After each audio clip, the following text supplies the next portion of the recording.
자, 첫 번째 주제는 사드 비용 청구입니다. 미국의 트럼프 대통령이 던진 10억 달러 사드 배치 비용 요구로 대선판이 갑자기 요란해졌습니다. 문재인 더불어민주당 후보는 거 봐라 내가 뭘 했냐 뭐 이런 입장인 듯 하고요. 반면에 안철수 국민의당 후보 등 사드 찬성 입장을 내놨던 후보들은 그게 아니고 하면서 자꾸 말이 길어지고 있습니다.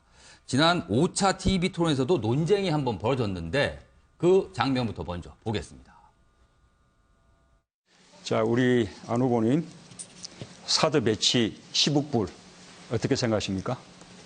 지금 도널드 트럼프 대통령이 중국과도 마찬가지로 처음에 외교적인 관계를 시작할 때 기존에 가지고 있던 여러 가지 기본적인 가정조차도 다 이렇게 한 번씩 흔들었습니다.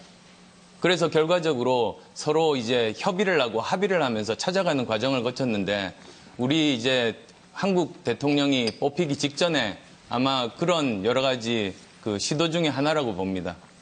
10억 불을 내야 해도 무조건 찬성입니까?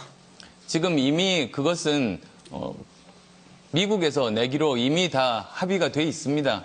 우리가 내야 되는 것이 아닙니다. 10억 불이면 1조 1천억, 우리 예산의 400분의 1이 넘습니다. 그 돈을 우리가 부담하더라도 찬성하느냐고 제가 막 여쭙는 우리가 것입니다. 부담할 일 없습니다. 그것은 그렇게 돼 있지 않습니다. 그냥 뭐 희망. 오늘 국방부에서도 이미 밝혔습니다. 원래 체결된 합의대로 갈 겁니다. 자, 10억 불을 만약에 부담하게 된다면 국회 비준 절차 없이 합의니까 이행해야 된다고 생각하시는 겁니까? 지금 그건 논점에서 벗어났습니다. 지금 오히려 저는 가장 큰 걱정을 하는 것이 지금 FTA 이야기도 있습니다. 그래서 이제 다음 대통령이 당선이 되면 가장 먼저 해야 될 일 중에 하나가 한미 정상회담을 통해서 여러 가지 지금 나온 문제들을 한꺼번에 이제 합의를 하는 겁니다. 자, 좀 길게 들어봤는데 역시 문재인 후보는 거 봐라 어떻게 할 거냐.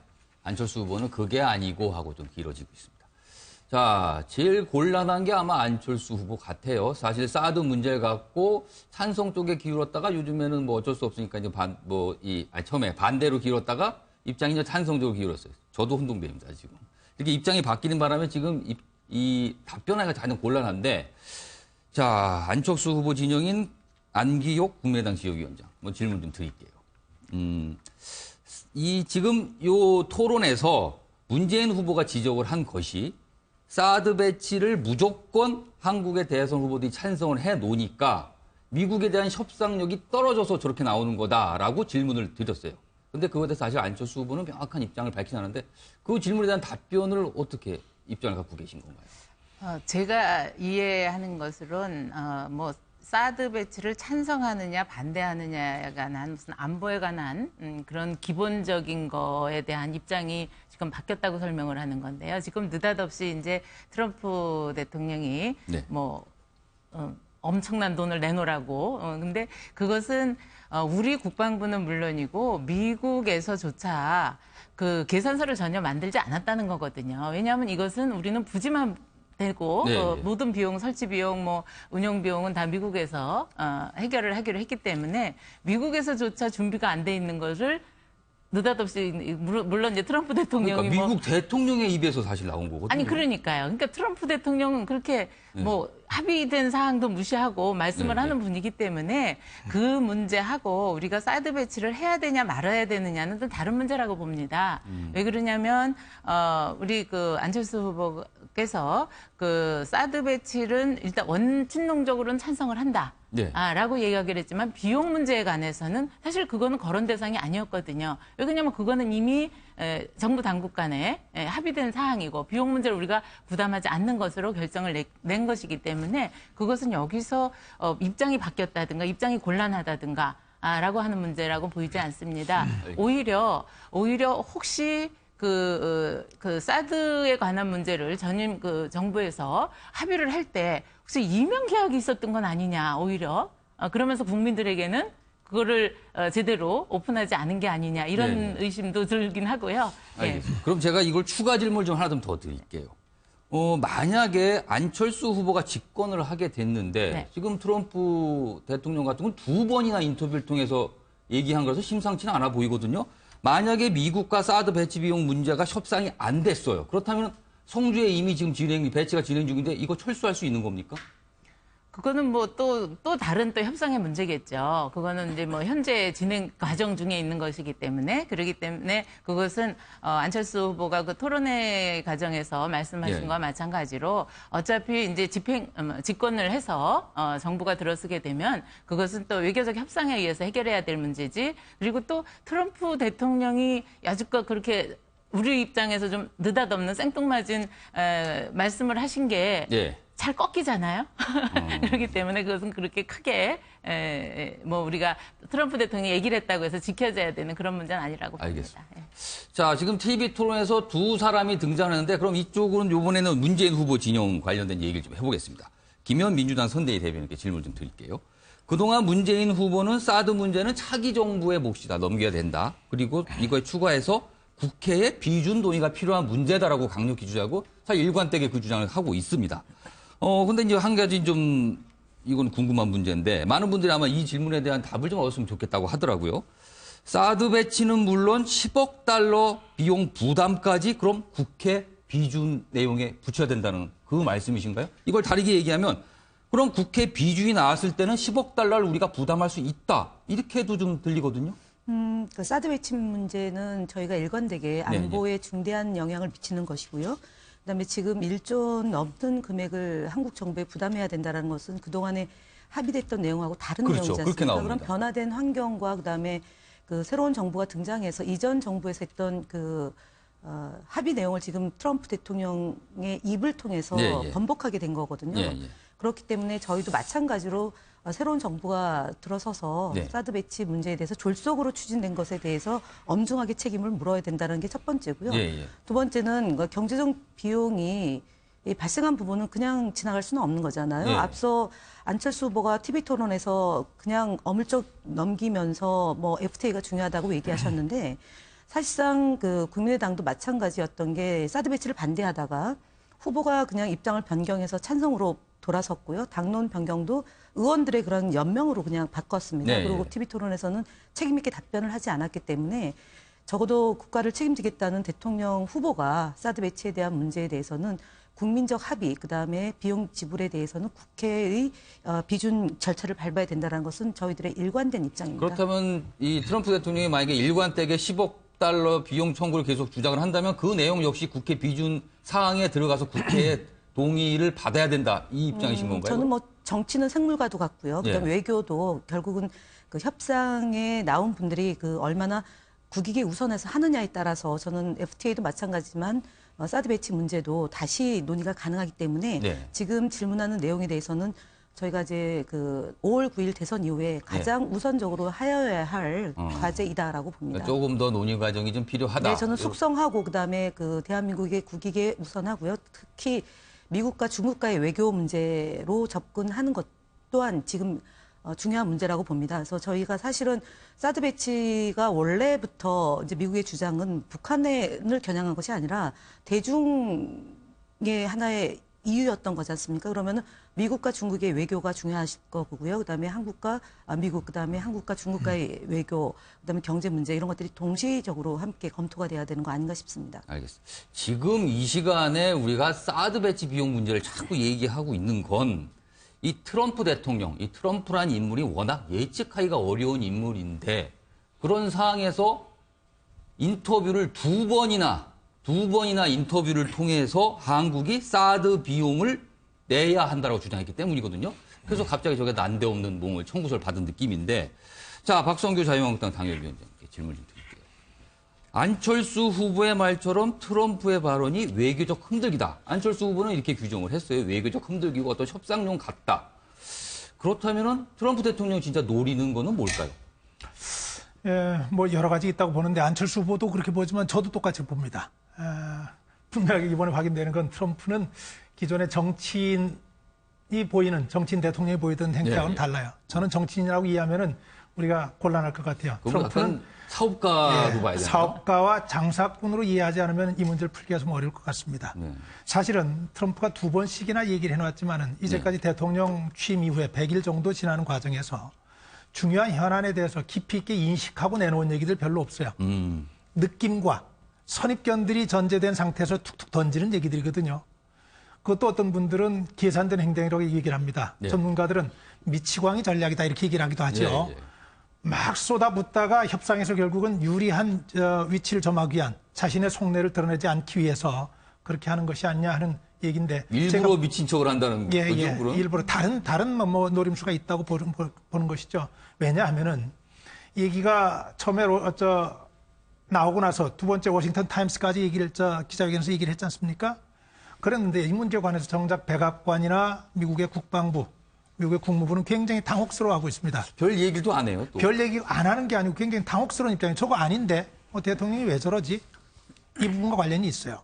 그래서 이 부분 관련해 가지고는 조금 전에 봤듯이 문재인 후보가 안철수 후보를 좀 공박하는 장면도 나오긴 했지만 그것도 좀 제가 볼 때는 좀 우스운 장면이에요. 왜냐하면은 민주당에서 지금까지 사드 반대할 때 미국에서 비용 청구할 거라고 하는 예상 때문에 반대한 것 아니거든요.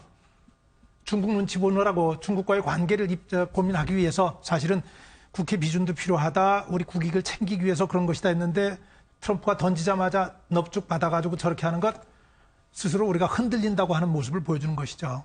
저는 이 문제 미국 대통령이 내놓은 문제이기 때문에 그냥 넘어갈 수는 없는 문제입니다만은 예. 지금 필요 이상으로 우리가 호들갑 미안합니다. 저는 호들갑이라고 좀 표현할게요.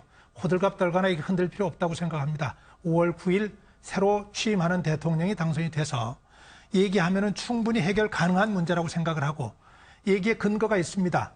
이것이 이미 사드 배치를 얘기했을 때 한미 양국 간에 맺었던 협약서가 있어요. 두 번째로 소파의 규정이 있습니다. 소파의 규정이 어떤 무기든지 부지와 기반 시설은 우리가 되지만은 무기와 운영과 관련된 무기 들어오고 운영과 관련된 부분들은 미국이 부담한다는 것이 소파 규정이 규정이 돼 있어요. 그리고 네. 방위비 분담액도 최대 치로 간다고 하더라도 4%를 넘지 못한다는 규정이 있어요. 현재 우리가 방위비 분담하는 게 9,200억 정도 되거든요. 1조 가까이 됩니다. 1조 가까이 되거든요.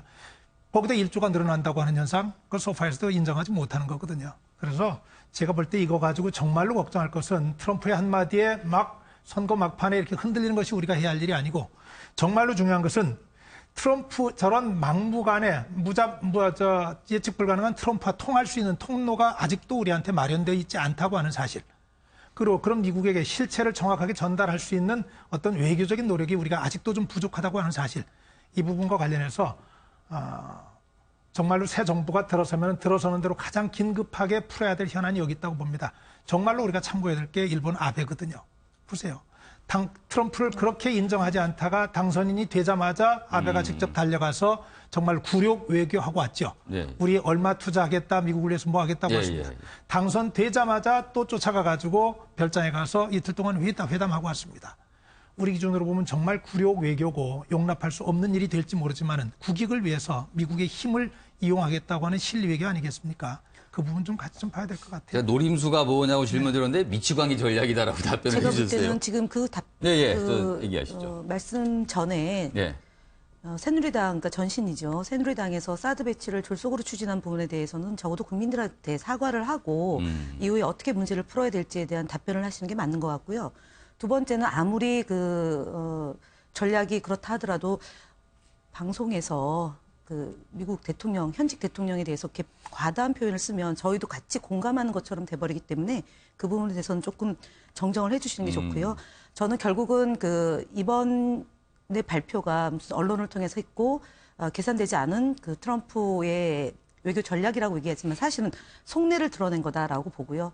기본적으로 미국의 지금 현재 트럼프 행정부의 이런 정책은 강자한테는 약하고 약자한테 강한 이런 기조를 가고 있다라고 보기 때문에 단순히 말 한마디이기 때문에 저희가 일희일비하지 않아야 된다는 것은 가볍게 보는 것이고요. 적어도 특히 안보 문제만큼은 대한민국에서 굉장히 예민한 문제고 국민들이 심각하게 받아들이는 사안이기 때문에 정치하는 분들이나 아니면 국가를 책임지겠다는 분들은 이런 미국의 흐름이 어떻게 변화되고 있는지에 대해서는 예의주시하고 그때그때 맞추어서 국민들을 안심시키는 전략과 전술 그리고 발언들이 나오는 게 책임 있는 태도라고 생각합니다.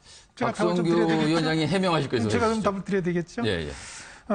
우선 사드를 졸속 추진했다. 지금 자유한국당이 전신 새누리당에서 예, 예. 박근혜 정부에서 졸속 추진한 건 아니죠. 3년 넘게 논의를 했습니다. 다만 그 과정을 알리지 못했고 그 과정 속에서 국민을 속이는 그리고 이웃하고 있는 중국에 대해서 외교적으로 실망하고 좀 그쪽에서 화가 날 수 있는 그런 잘못을 저질렀죠. 그 부분과 관련해서는 뭐 수도 없이 얘기를 했기 때문에 더 이상 말씀을 안 드려도 될 것 같고 두 번째로 미국의 대통령에 대해서 그렇게 거친 언사. 좀 과한 표현이다. 예, 말씀하셨어요. 과하지 않습니다. 장사꾼이라고 하는 표현 왜 과합니까? 미국 대통령 지금 트럼프가 하고 있는 모든 일 철저하게 실리 중심으로 가고 있어요. 거기다가 조금 전에 잠깐만. 장사꾼이라는 표현이 과하지나가 저 하나 아니면 더 미치광이라는 얘기할게요. 표현이 그러셨나요? 두 개 다 포함해서. 그다음에 네. 미치광이 전략이라고 하는 건 외교적인 용어예요. 매드맨 스트레치지라고 하는 이른바 협상을 위해 가지고 하는 이게 외교적으로 학문적인 용어입니다. 통용이 되는 예, 말입니까? 그럼요. 통용이 되는 얘기고 두 번째로 저는 두 번째가 김현 민주당 대변인의 말씀에 정말 공감하는 것은 안보 문제에 대해서 그렇게 중요성을 얘기해 준 것은 굉장히 중요하게 생각합니다.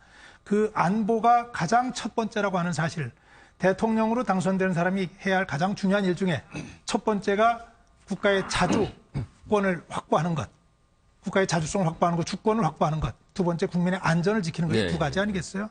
그런 측면에서 안보의 중요성을 얘기해 준 것은 의미 있다고 봅니다. 자, 노영희 변호사께는 질문을 드릴게요. 만약에 트럼프 대통령이 지금은 인터뷰를 통해서 이렇게 약간 어떻게 보면 이렇게 툭툭 던지는 듯한 발언을 하고 있는데 만약에 진짜 공식적으로 10억 불에 대한 비용 청구를 요구를 한다면 우리 정부, 차기 정부는 어떤 입장을 취해야 되는 겁니까? 그러니까 이제 이게 소파 협정 아까 말씀하셨는데 이 비용 부담과 관련해서 얘기가 저희가 놀랬던 이유 중에 하나는 우리는 부지를 제공하고 그쪽에서 나머지 비용을 대는 것이다라는 게 협정에 나와 있기 그러니까 때문에 협정에 규정을 그렇게 했거든요. 그런데 그 트럼프 대통령 같은 경우에는 협정에 그렇게 되어 있지만 소파 협정 얼마든지 파기할 수 있다 이런 얘기도 곧바로 했어요. 그러면서 그 효과가 바로 나타났다 이런 말도 했거든요. 근데 사실은 이제 그 규정을 잘 살펴보면은 바로 나타나지 않고 180일 있다가 이제 나타나게 되어 있어요. 그래서 통상 외교 정책은 한 6개월 정도 기간 필요합니다. 근데 180일 있다가 나타나면 그럼 180일 있으면 무조건 그 트럼프 대통령이 한 말 그대로 다 유지가 되느냐? 그것도 아니거든요. 그러니까 그 부분과 관련해서는 지금 트럼프 대통령이 하는 그 숨은 의도가 무엇인지 우리가 다 파악을 해볼 수 있지만 그것과 별개로 과연 현실적으로 그런 문제를 우리한테 직접적으로 공식적으로 요청했을 때 우리가 어떻게 대처할 것인가? 일단은 그 소파 협정 규정된 대로 해야 된다. 당신이 말하는 대로 그것이 옳지 않다라고 하더라도 그것은 이전에 그러니까 앞으로 차후 장래를 향해서는 뭐 효과가 있을지 모르지만은 이미 이루어진 것에 대해서는 좀 받아들이기가 어렵다 이런 주장을 해야 될 것 같고 또 하나 이제 국회 비준 동의라고 하는 절차를 우리가 지금 거치지 않았는데 예. 국회 비준 동의라고 하는 건 이제 나라의 국익과 관련된 외국과의 그런 뭐 조약이나 협상 같은 것들에 있어서 국회 동의를 좀 얻어가지고 뭔가 좀 이렇게 권한을 부여해보자 이런 예, 거 예. 효력에.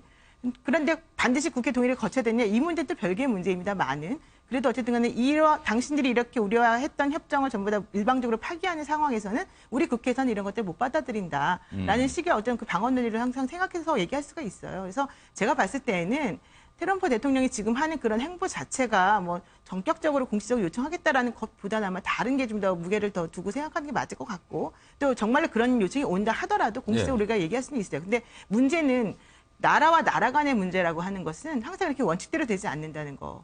결론적으로는 힘이 센 나라에서 뭔가 외교적으로 압박을 하게 되면 조금 약간 그 힘이 없는 나라에서는 좀 울며 겨자 먹기로 따라가는 식의 일이 많이 이루어져 왔다는 거. 그 점을 조금 우리가 좀 조심을 해야 된다는 측면이지 실제로 공식적으로 문제가 됐을 때 우리가 이걸 전혀 방어할 수 없다. 이거는 아닌 것 같아요. 지금 네 분 쭉 다 얘기 들었는데 뭐 이 사드 배치 비용 자체 문제는 좀 여기서 마무리 좀 하고요. 사실은 이 관련돼서 흥미로운 게 홍준표 자유한국당 대선 후보의 입장이 하나 나오는데 굉장히 좀 글쎄요 뭐라 그럴까요? 흥미로울까요? 아니면 의심장할까요? 뭐냐면 이 사드 배치 비용 청구 문제를 가지고 미국의 셰일가스를 수입해주면 이 문제 해결할 수 있다. 어떻게 보면 대선 후보가 중에 가장 구체적인 공약 사항을 내놓은 것 같긴 한데 자 이거는 제가 박성규 위원장께 질문 드릴게요. 네.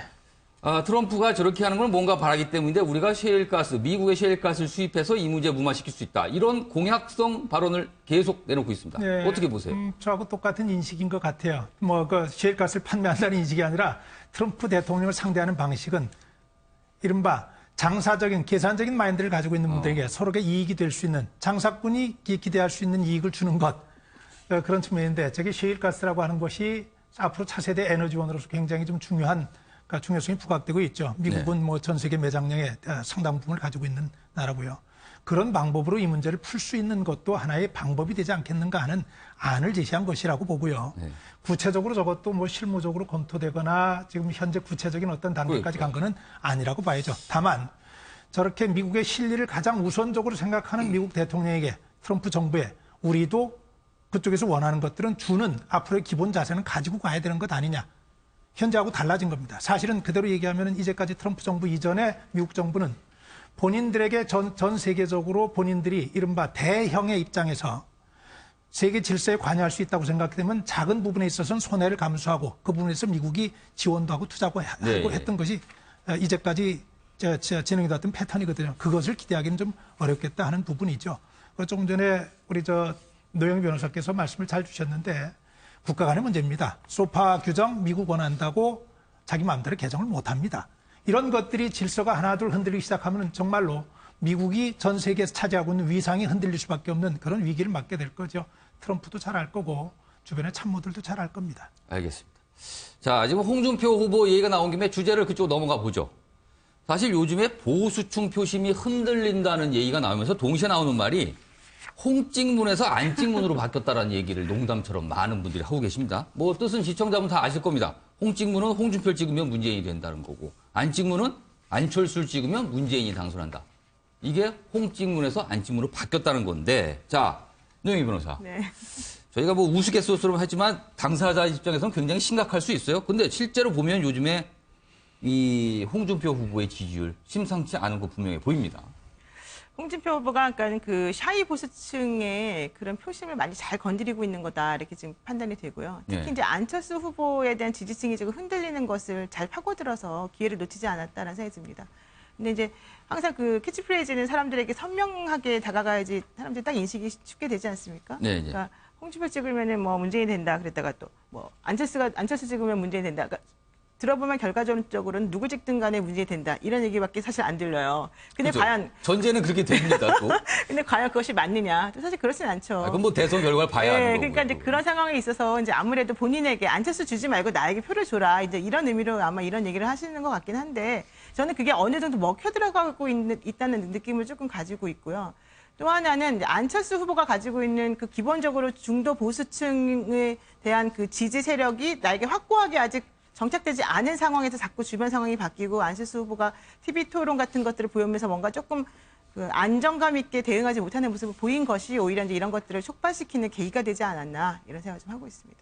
그래서 그런가요? 지금 설명을 듣고 뭐 많은 분들 알고 계셨지만 요즘 홍준표 후보의 목소리에 굉장히 힘이 들어가 있습니다. 저희가 영상을 준비했는데 먼저 그 영상부터 보겠습니다. 지금 SNS를 보면 가장 지금 많이 떠돌고 있는 말이 문을 열고 안을 쳐다보니까 홍준표밖에 안 보이더라. 또 안에서 문을 열고 밖을 나오니까 홍준표만 반겨주더라. 안철수 후보는 홍준표 페이스메이커입니다. 우리 자체 분석으로서는 오늘 이미 넘어섰습니다. 이번 주가 지나가면 이제 다음 주부터는 문재인 후보하고 좌파 후보하고 양강구도로 바로 갑니다. 지난번에 박근혜 대통령을 지지했던 그 보수표를 80% 정도만 우리가 받아도 이 3자 구도에서 이기는 대선이라고 저는 확신합니다. 자, 지금 홍준표 후보의 마지막 발언. 지난번 대선에서 박근혜 대통령, 전 대통령이 받았던 그 득표의 80%만 받아도 된다. 자, 그래서 이 떠오르는 질문들이 많이 있다고 그러는데 제가 여러분께 어떤 질문이 궁금한가 그러는데 이런 질문 좀 해달라고 하더군요. 그렇다면 홍준표 후보는 박근혜 대통령의 계승자가, 전 대통령의 계승자가 되겠다는 의도를 내비친 것이냐. 자, 박성규 위원장님. 네, 그렇지는 않죠. 그렇게 보는 건 너무 단편적으로 보는 것이고요. 네. 박근혜 대통령을 지지했던 분들의 80%만 나에게 표를 주면 내가 대통령 될 수 있겠다는 그 의미죠. 산술적인 의미입니다. 그리고 그 의미 다른 말은 세상에 박근혜 대통령이 잘못하고 박근혜 대통령이 정말로 무능한 모습을 보여서 대한민국이 이렇게까지 왔다고 하는 부분에 있어서 부인할 사람이 누가 있겠습니까? 우파고 좌파고 보수고 진보고 관계없이 박근혜 대통령의 잘못에 대해서는 공감하지 않는 사람이 하나도 없습니다. 다만 그것이 파면에 있어 구속까지 가는 것도 이것까지 정당하냐 아니냐의 부분은 이견이 다를 수 있지만 모든 대선에 나와 있는 분들 또 모든 대한민국의 극히 일부를 제외하고는 박근혜 대통령 잘못에 대해서 네. 그리고 그 잘못이 지금 대한민국의 위기를 초래하고 있다는 데 대해서 저는 공감하고 있다고 생각합니다. 다만 홍준표 후보 입장에서는 박근혜 대통령을 배출했던 새누리당 그리고 지금 후신인 자유한국당입니다. 우리가 잘못해서 이렇게 됐으니 정말 이 잘못 처절하게 통찰하게 반성한다. 그러나 이 반성이 반성으로 끝나지 않고 그 잘못을 극복할 수 있는 힘까지 같이 좀 주셨으면 좋겠다. 그 잘못 극복해내겠다. 박근혜 대통령이 기회승자가 아니라 잘못을 극복하고 그 극복된 토대 위에서 실망시켰던 것까지 더 갚아드리면서 우리가 가진 모든 역량을 다하겠다고 하는 그런 다짐을 하는 것이라고 보고요. 저런 측면은 저는 의미가 있다고 보는 것이 지금 저런 홍준표 후보의 입장에 공감하는 분들이 많다고 하는 얘기가 지지율이 올라가는 것 아니겠습니까? 그죠? 지지율이 올라간다고 하는 얘기는 홍준표 개인에 대한 지지 이 여부를 떠나서 무너진 보수, 박근혜 정부의 실패로 인해서 정말로 흔들릴 대로 흔들리고 완전히 기울어져 버린 이 대한민국의 지금 정치 지형에서 그래도 건전한 야당이라도 형성이 돼서 균형과 세력 균형을 맞춰서 양날개로 갈 수 있는 그 기반을 조성하는 것이 좋겠다 하는 측면에서 지금 홍준표 후보에 대한 기대가 좀 가는 것이라고 보고요. 그 다른 측면에는 정확하게 우리가 보면은 안철수 후보의 쪽에서 빠지는 것만큼 홍준표 후보에게 가고 있지 않습니까? 근데 하나만 여쭤볼게요. 제가 정말 궁금해서 그러는데 듣다 보니까 그럼 홍준표 후보가 주장하고 있는 좀 전에 말씀하신 우리가 통렬하게 반성했습니다. 보수가 지금 그런 표현하셨거든요. 네. 그런데 앞으로 더 잘하겠습니다. 그러니까 나에게 표를 주십시오. 근데 반성했다는 게 어떤 식으로 반성하셨다는 거예요? 반성했던 모습이 하나도 안 보이는. 왜 하나도 안 보이겠어요? 새누리당에서 그야말로 이거 안 된다. 아직도 친박이 주류를 형성하고 있는 새누리당 안 되겠다 해서 뛰쳐나간 분들, 바른정당도 그 같이 있었던 분들의 가장 통렬한 반성의 모습이고요. 홍준표 후보 포함해가지고 지금 새누리당에서도 박근혜 대통령 문제에 대해서 이거 털고 가야 된다고 얘기하는 분들.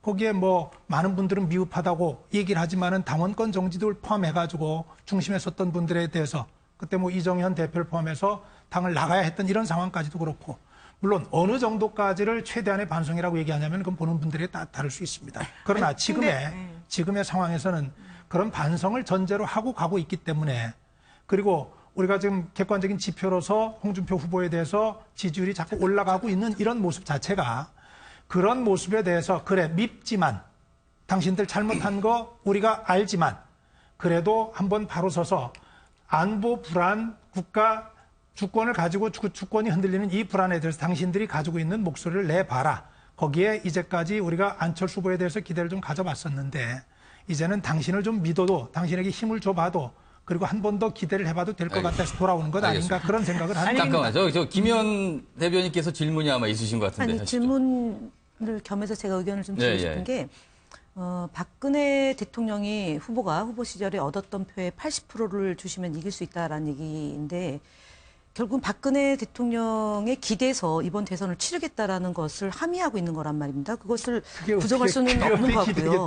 그다음에 자체 분석으로 해서 앞섰다라는 얘기를 하셨는데 그러면은 자체 분석이라고 하는 것은 여의도 연구소에 아마도 그렇게 추정이 가능한데 아직 발표는 안 됐기 때문에 역시 홍준표 후보는 그냥 아니면 말고식에 아주 그냥 대담한 말씀을 여러 차례 하시면서 국민의 여론을 호도하는 부분이 없지 않아 있습니다. 그리고 페이스메이커라고 안철수 후보가 페이스메이커라고 했는데 그건 안철수 후보 측에서 반격을 좀 하셔야 될 말씀 아닌가 싶습니다. 아니, 근데 잠깐만요. 제가 잠깐 말씀드릴게요. 아까 바른정당으로 뛰쳐나간 것도 하나의 그런 그 반성의 표현이다라고 말씀하셨는데 그런 분들에 대해서 홍준표 후보가 그동안에 보여줬던 태도는 약간의 비아냥과 빈정거림이 아니었나 생각이 들고요. 개인 생각입니다.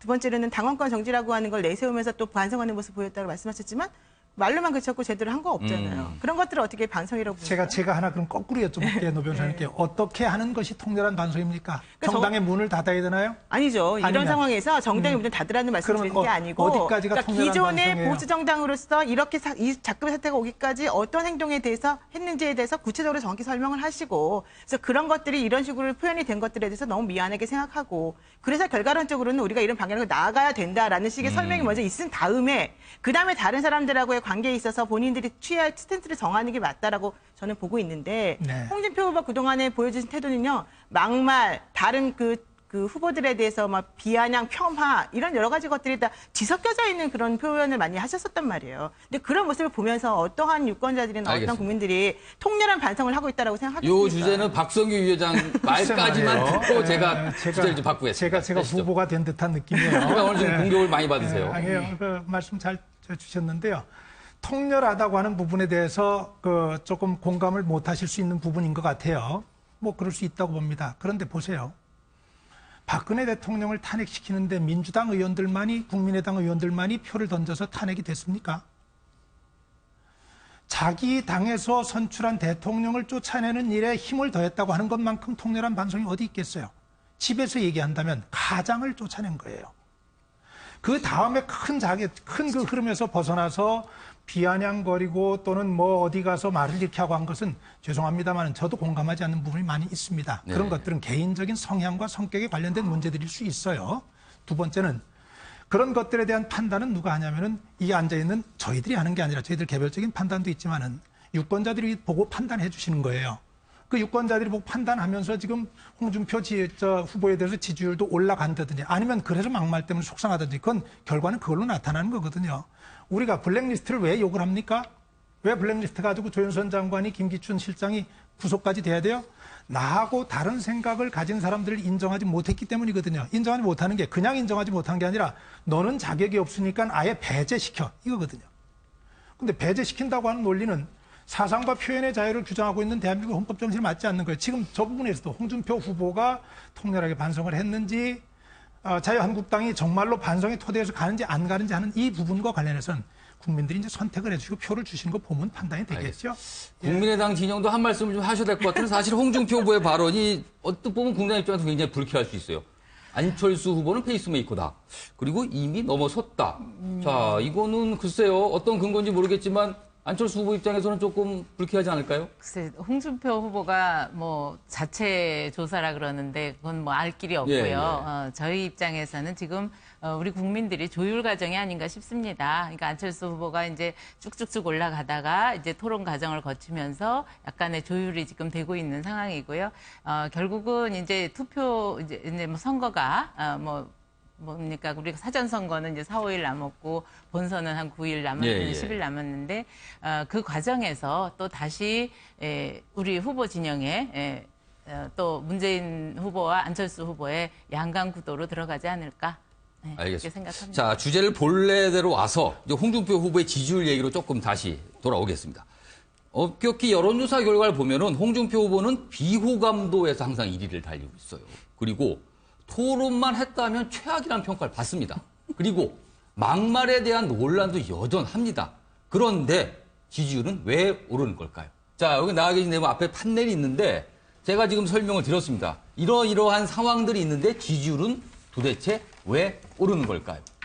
언뜻 보면은 토론회에서 굉장히 이 화법에 대한 논란이 있지만 그래도 차분하게 얘기를 한다. 그리고 나름 열심히 노력을 하고 있다. 그리고 막말 절대 안 하는 안철수 후보는 오히려 지지율이 빠지는데 왜 홍준표 후보 지지율은 이렇게 오르고 있는 걸까요? 각자 생각하시는 이유를 좀 한번 써주세요. 자, 이게 참 많은 분들이 궁금해합니다. 저 정도의 후보가 저렇게 말을 거칠게 하면 대부분의 경우는 많은 사람들이 외면을 받는 게 통상적인 일일 것 같은데 지지율상으로 보면 최근에 굉장히 상승 곡선을 그리고 있는 게 분명하거든요. 자, 먼저 준비되신 분부터 앞에 좀 걸어주세요. 자, 노영희 변호사가 먼저 오셨는데 어떤 걸 쓰셨나요? 저는 이제 탄핵이 어느 정도 정리가 되고 그러니까 일단락은 좀 됐다라는 측면에서 그 샤이 보수층들이 좀 약간 이제 소리를 내기 시작했다라는 게 첫 번째인 것 같고요. 명확한 메시지를 통해서 그분들을 위한 어떠한 식의 공약을 내겠다라고 하는 메시지를 홍준표 후보가 내니까 이걸 중심으로 해서 샤이 보수들이 결집하고 있는 것으로 좀 보입니다. 그리고 특히 중요한 거는요, 공약입니다.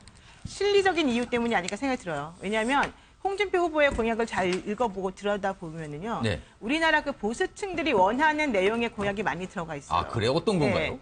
그러니까 예를 들면은 뭐 세금을 올리지 않겠다라던가, 이제 뭐 왜냐하면 다른 후보들이 내세우는 복지 정책이라든가 이런 것들은 다 부자들로부터 세금을 좀 더 걷어서 공평하게 나눠주겠다라고 하는 게 기본 전제로 깔려 있는 건데, 네. 사실 보수층이라고 하는 분들의 경우에는 내가 가진 걸 좀 지켜줬으면 좋겠다라고 하는 게 더 심각한 중요한 현안이거든요. 근데 그런 것들을 중심으로 해서 홍준표 후보가 당선이 되게 되면 그 사람의 개인적으로 좋은 사람이고 좋지 않은 사람이고 이건 문제가 상관없고, 그건 별 문제로 나에게 있어서는 조금 더 실질적인 이득을 줄 수 있겠다라고 하는 생각을 할 수밖에 없는 그런 구조인 것 같아요. 그러니까 저는 이 두 가지가 사실은 이 샤이 보수층으로 하여금 좀 더 목소리를 크게 내고 본인들이 주장하는 내용이 무엇인지를 밝힐 수 있도록 하는 계기가 되는 게 아닌가 생각합니다.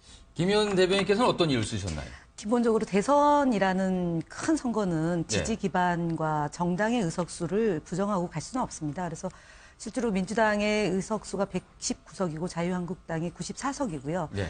그렇기 때문에 지지 기반, 소위 말하는 TK와 PK의 지지 기반을 갖고 움직이기 때문에 기본적으로 갖고 있는 게 있습니다. 상당하다라는 그래서 건가요? 그 자유한국당과 이제 그 바른당 같이 합치면은 30에서 40%가 소위 우리나라의 보수층이 지지하는 이 세력이 있습니다. 그렇기 때문에 어떤 얘기를 하더라도 홍준표 후보가 어떤 얘기를 하더라도 94석의 기반, 그다음에 경남도지사를 했다는 인지도가 있기 때문에 지지율이 올라갈 수밖에 없고요. 특히 안철수 후보를 지지했던 분들 중에, 그러니까 호남 정당을 기반으로 한 안철수 후보가 그 정체성과 공약이 모호함으로 인해서 좀 진보적인 분들은 정의당으로 좀 빠지는 게 있고요. 예. 그다음에 보수적인 분들이 볼 때는 뭐 좀 오락가락하기 때문에 그건 기왕에 안 되겠지만 소신 투표를 하겠다라는 입장으로 자유한국당의 홍준표 후보를 지지하는 경향성이 두드러지게 나타난 것이 아닌가 봅니다. 이 의석을 통해서 지지 기반 자체가 워낙 넓게 있기 때문이라는 네. 분석을 해주셨어요. 안기호 위원장께서는 뭐라고 쓰셨나요? 제가 보기에는 이제 그 보수를 지지했던 분들이 그 뭐라 그러죠? 우리가 대리만족이라 그러나요? 막 네. 이렇게 시원한 말 한마디씩 그게 거친 말이고 욕먹을 말이고 그럼에도 불구하고 다른 후보들은 정말 대선 후보 닭게라는 표현은 좀 죄송합니다만 이렇게 점잖고 걸러진 필터링 된 언어를 사용하는데 그냥 막 쏟아내신단 말이에요. 약간 막말성 발언이 오히려 더 효과를 발휘한다는 그런 거 건가요? 아닌가. 그래서 제가 아까 말씀드린 게 이게 이제 시간이 흐르고 정말 투표장에 들어설 때는 원래대로 이성적으로 돌아오지 않을까. 네, 그렇게 생각을 하고 있습니다. 박성규 위원장께서는 어떤 이유를 쓰셨나요? 뭐 전 두 가지 썼죠. 분명한 소신, 본인이 가지고 있는 본인의 그 색깔에다가 그 일종의 대체제 역할을 하고 있는 안철수 후보의 실패가 같이 연결돼 있다고 봅니다. 김현 저 대변인 얘기하신 대로 조직 맞습니다. 조직의 힘도 있죠. 그러나 그 조직을 얘기한다면은 홍준표 후보와 유승민 후보를 더한 지지율이 저만큼 나오면 안 됩니다. 저거 배 이상은 나와야지 조직에 대한 얘기를 할 수 있습니다. 우리 박근혜 정부 실패 이렇게 얘기를 합니다. 박근혜 정부 실패를 민주당에선 야당에선 보수의 실패, 보수의 괴멸이라고 얘기합니다. 괴멸이라고 하는 표현은 맞지만 보수의 실패라고 하는 표현은 동의하지 않습니다. 박근혜 대통령의 실패고 박근혜 대통령을 둘러싸고 있었던 정말로 보수연했던 사이비 보수들의 실패입니다. 보수가 가지고 있는 가치가 있어요. 무엇보다 안보를 철저하게 지켜야 한다고 하는 부분, 그리고 무엇보다 성장을 중시해야 한다고 하는 부분, 그리고 무엇보다 미국과의 관계를 통해 가지고 대한민국을 실리를 취해 가야 한다고 하는 이런 부분들, 반대쪽에 있는 부분들에 관련해서는 이른바 지나치게 노조와 관련돼 있다거나 또는 지나치게 북한의 경도돼 있다거나 또는 지나치게 그 원론적인 입장에서 애매모호한 입장을 취한다거나 이런 부분에 대한 것들은 걱정을 좀 하거든요. 지금 홍준표 후보가 얘기하고 있는 것은 보수 유권자들이 가지고 있는 그 심정에 다가가는 얘기를 다 하고 있는 겁니다. 아주 예를 든다면은 강성 귀족 노조의 문제를 제기하는 것 어떤 분들은 3%밖에 안 되는 얘기라고 합니다만은 이 부분들이 가지고 있는 굉장히 큰 문제점들이 있다는 걸 누구든지 다 압니다. 기업을 경험하고 기업을 운영하고 하는 사람들은 다 알지만 누구도 얘기를 잘 못 꺼내는 문제예요.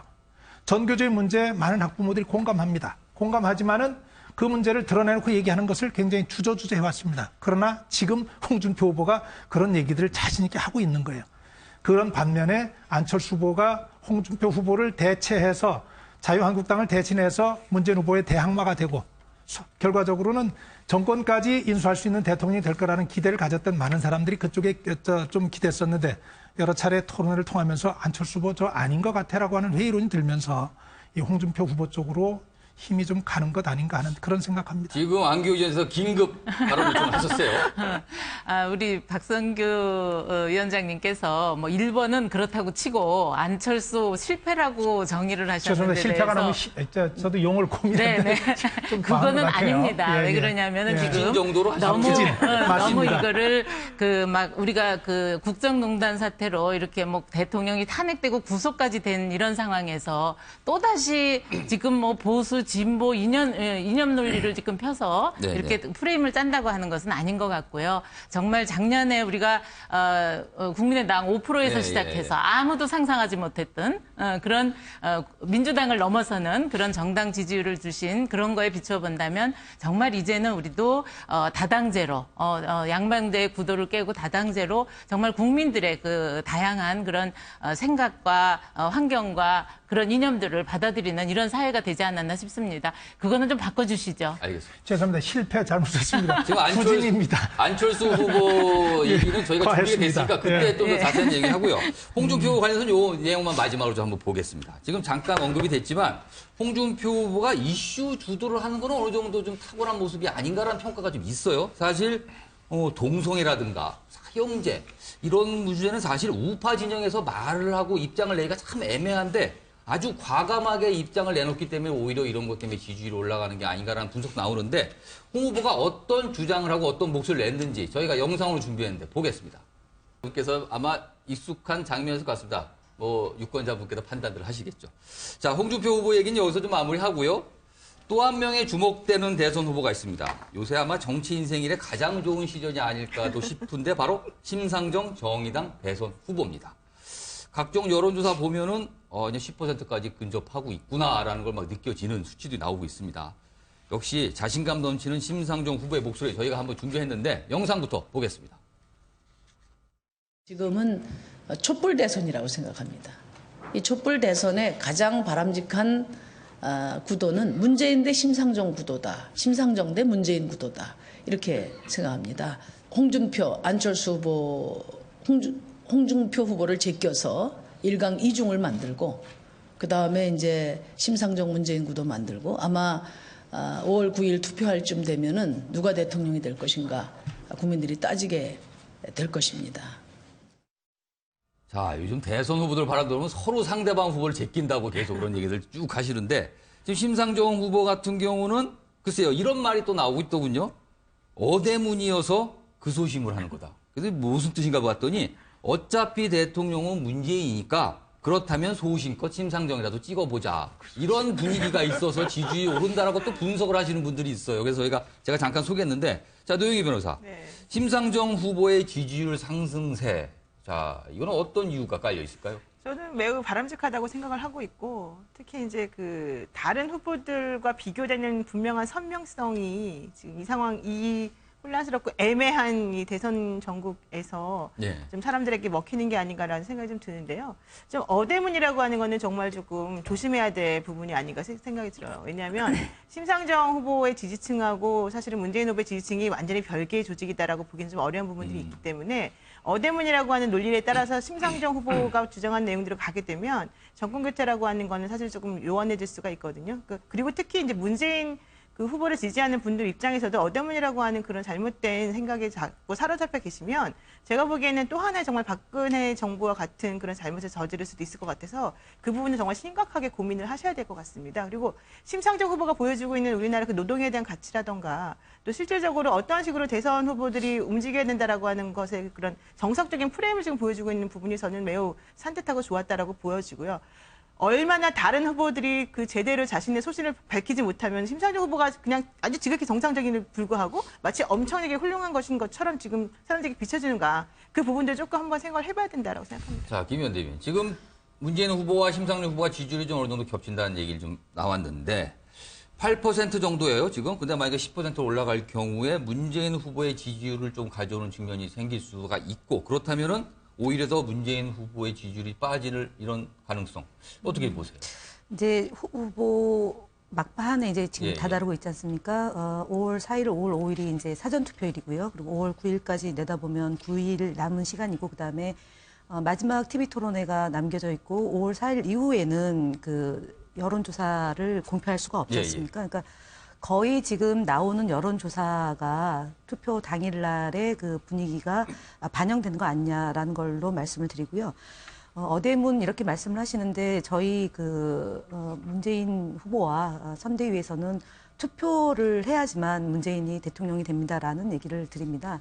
물론 이제 지지하는 분들은 여러 가지 조언을 만들어서 예, 예. 반드시 이제 문재인 후보를 대통령으로 만들기 위한 방향 속에서 말씀을 예, 하시는 예. 거기 때문에 저는 뭐 투표의 문제가 가장 지금 현재 중요한 문제라는 점을 다시 한번 말씀을 드리고, 심상정 후보의 지지율이 문재인 후보의 지지율과 겹친다. 맞습니다. 그러니까 진보적이거나 개혁적인 성향을 띠기 때문에 겹치긴 하지만 결국은 이번에 대선이 촛불의 민심이 반영된 것이고요. 압도적인 표로 정권 교체를 이루어야지만 지금 대통령의 개인의 실패가 아닙니다. 이것은 국정농단을 저지른 사건이기 때문에, 그래서 정말 사상 초유의 대통령이 탄핵이 되고 구속된 상황에서 대선이 치러지기 때문에 그만큼 엄중하다. 그래서 지금 벌어지고 있는 그러니까 나타나고 있는 여론조사 수치와는 다르게 반드시 정권 교체를 해야 되고, 그리고 투표를 통해서 대통령을 뽑고 그 대통령이 바른 나라를 만들게 하기 위한 그런 국민의 열망이 담겨져 있기 때문에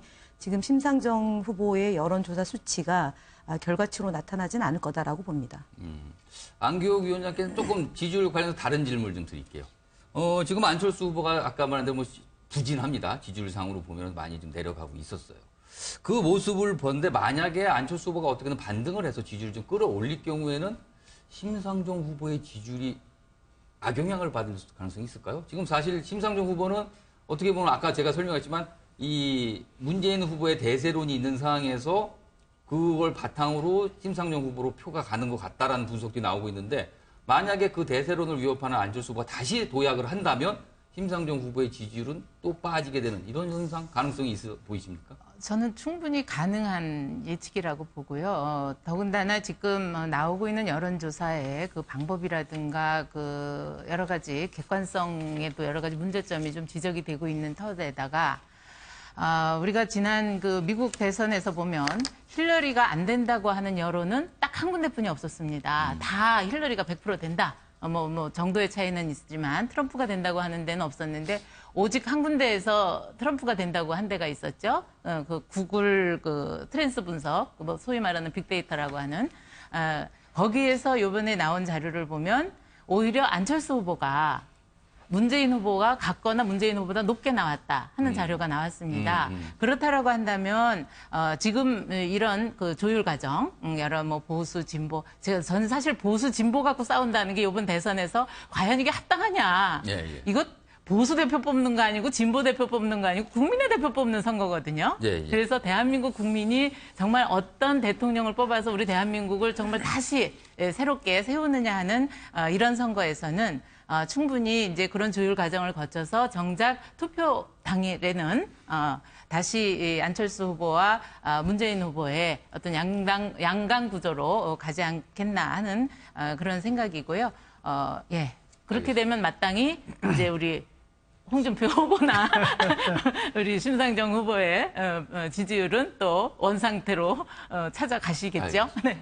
지금 안철수 후보 얘기하다가 자연스럽게 나왔으니까 글로 주제를 넘어가죠. 심상정 후보 관련해서 또 말씀 있으신가요, 혹시? 저 짧게 한마디 할까요? 예, 짧게 하시죠. 텔레비전 보면은 그렇게 행복해 보일 수가 없어요. 제가 심상정 의원 10여 년 넘게 봤는데 저렇게 얼굴이 좋았던 기억 별로 없어요. 최고의 전성기가 아닐까 싶기도 해요. 저는 바람직하다고 생각합니다. 사실은 그대로 놓고 보면은 저도 진보 보수로 대한민국 구분하는 방식 동의하지 않습니다. 여러 차례 얘기하지만 이번 선거도 그 구분으로 치러지는 것 동의하지 않습니다. 그럼에도 불구하고 대한민국에 있는 여러 정당 가운데 자기 색깔을 가장 분명하게 가지고 있는 정당이 심상정 후보가 있는 진보 정당입니다. 저런 자기 색깔을 분명히 가지고 자기 원칙을 주장하는 거 중요하죠. 선명하기 때문에 국민들이 좋아할 거예요.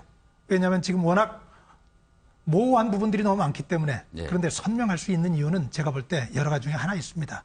왜요? 잃을 것이 없기 때문에. 그리고 당선의 가능성이 미안하지만 높지 않기 때문에 원칙들 얘기하면서 자기 지지자들을 향한 호소할 수 있죠. 그 심상정 후보를 지지하지 않는 분들도 그런 얘기에 대해서는 저 의미 있을 수 있겠다 얘기하고 가는 것이기 때문에 저는 심상정 후보가 저만큼의 득표까지 연결될 거라고는 생각은 하진 않아요. 그렇지만 과거 역대 대선에서 진보정당이 받았던 득표율 중에서는 가장 높은 득표를 할 거라고 기대를 합니다. 자, 지금까지 저희가 2명의 약진하는 후보 얘기를 쭉 해봤는데 지금부터는 답답한 후보 2명을 한번 달아보겠습니다. 첫 번째는 이분은 TV 토론만 했다면 지지율이 빠진다는 분석까지 나오고 있는데 바로 안철수 후보 이야기입니다. 어떻게 이해를 할까요? 이거를 이 안기욱 위원장께서 뭐 그쪽에 계시니까 왜 그런 겁니까? 안철수 후보가 어제 인터뷰에서도 토론하고도 말씀드렸습니다만 말싸움에는 그렇게 잘하지 못하시는 것 같아요. 그러니까 당신이 생각하고 기획하고 있는 당신의 그 사고라든가 그런 것들을 이렇게 풀어내는 것에는 잘하는데 그거를 이렇게 막 상대방을 공격하면서 막 하는 것보다는 그러다 보니까 이제 우리가 직전에 봤었던 토론 경제 분야에서는 굉장히 설득력 있게 잘하셨거든요. 근데 이제 그게 이제 갑자기 또 이렇게 지지율 상승으로 급등하지 못하는 것은 아무래도 이 선거라고 하는 게 이게 정치 문제 막 이런 것에 엮이는 데는 굉장히 민감하게 반응을 하는데 경제라든가 이런 문제에서는 좀 이게 속도가 좀 느려지는 것 같습니다.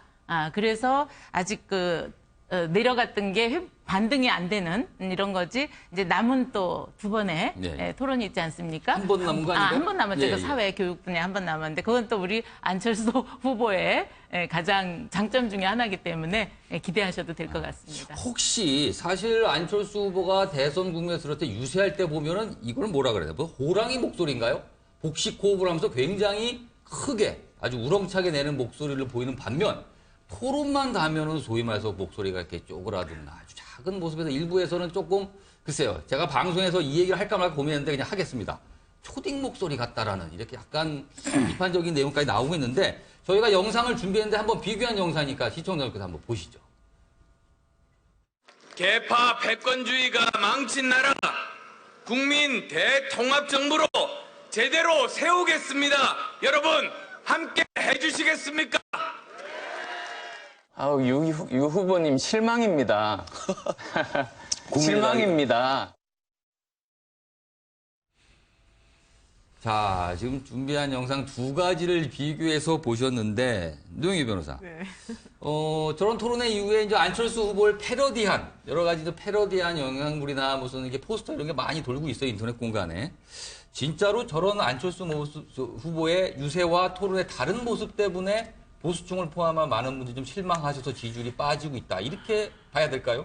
근데 이제 안철수 후보 같은 경우는 사실 장점이 상당히 많은 후보이시고 또 제가 봤을 때는 다른 어느 후보 못지않게 청렴하고 결백하고 합리적으로 만약에 대통령이 되신다면 국정을 잘 운영하실 것 같아요. 그런데 다른 정치 구단들하고 좀 다른 것은 이분이 그렇게까지 프로 정치꾼은 아니기 때문에 본인이 가지고 있던 성향이나 그런 소심함 내지는 다른 사람에 대해서 예의 차리는 이런 것 등을 무조건 한꺼번에 다 바꾸기는 좀 어려웠지 않았을까 이번 선거 기간을 통해서. 그러니까 이제 본인이 사람들에게 강력한 이미지를 주기 위해서 목소리도 바꾸고 여러 가지 선거할 때는 연설할 때는 크게 목소리 냈지만 또 이제 개인적으로 토론하다 보면 이제 원래의 모습으로 조금 돌아가셔서 저런 모습을 보이시기도 한 건데 저는 그거 자체가 별로 이렇게 문제라거나 그것 때문에 사람들이 실망했다거나 생각하지는 않아요. 다만 그런 식의 그런 태도나 즉시적으로 어떠한 상대방으로부터 공격이 왔을 때 제대로 대처하지 못하는 그런 모습들, 그런 것들이 오히려 이분에 대해서 좀 믿음을 못 갖게 하는 그런 요소가 아니었나 생각을 하는데요. 예를 들면 좀 전에 우리 안기욱 위원장이 말씀하셨는데 뭐라고 했냐면 말싸움에 능하지 못하다 이런 얘기 하셨거든요. 근데 그 얘기는 안철수 후보도 그렇게 똑같이 말했어요. 근데 토론이라고 하는 것은 말싸움이 아니거든요. 토론이라고 하는 것은 내가 목소리를 크게 내서 상대방을 제압한다 이런 뜻이 아니고 상대방이 얘기하는 것에 대해서 잘 들어보고 그 논리적인 허점이나 모순점들을 지적을 하면서 자기 주장을 펼쳐서 다른 사람으로 하여금 설득을 하게끔 하는 게 바로 토론의 모습이란 말이죠. 근데 그것을 내가 말을 잘 못하니까 나 말싸움을 못한 사람이니까 이거는 내가 안 되겠다. 이렇게 표현하는 것 자체가 저는 문제라고 생각을 해요. 그래서 요점은 이 상황은 말싸움을 잘하고 못하고의 문제가 아니었다. 그런 인식은 잘못된 것이다. 두 번째, 준비가 조금 덜 되신 것 같았다. 또 세 번째로는 본인이 어떤 것에 대해서 명확하게 의사를 표현하고 싶으시다면 저런 개인적이고 유치한 감정적 단어를 사용하는 것은 자제하셔야 된다. 근데 그런 것들이 아마 제대로 조금 훈련이 덜 되신 게 아닌가 그런 생각이 조금 듭니다. 자, 이와 관련해서 제가 김현 대변인께는 이 질문을 드릴게요. 안철수 후보의 화법이나 태도 말고 여러 가지 이슈에 대한 포지셔닝이 좀 애매했다는 측면이 좀 지적이 나오거든요. 네. 이것 때문에 최근에 안철수 후보의 부진의 배경이 깔려있지 않을까라는 분석도 있는데. 예, 저는 그 지적에 대해서 100% 공감합니다. 실제로 안철수 후보는 앞서 말씀드렸지만 호남을 기반으로 한 정당입니다. 그래서 네. 호남은 사실은 대한민국에 있어서 가장 개혁적이고 진보적이고 그리고 민주주의를 이끌어가는 그런 세대를 구성하고 있다라고 네. 봐야 됩니다.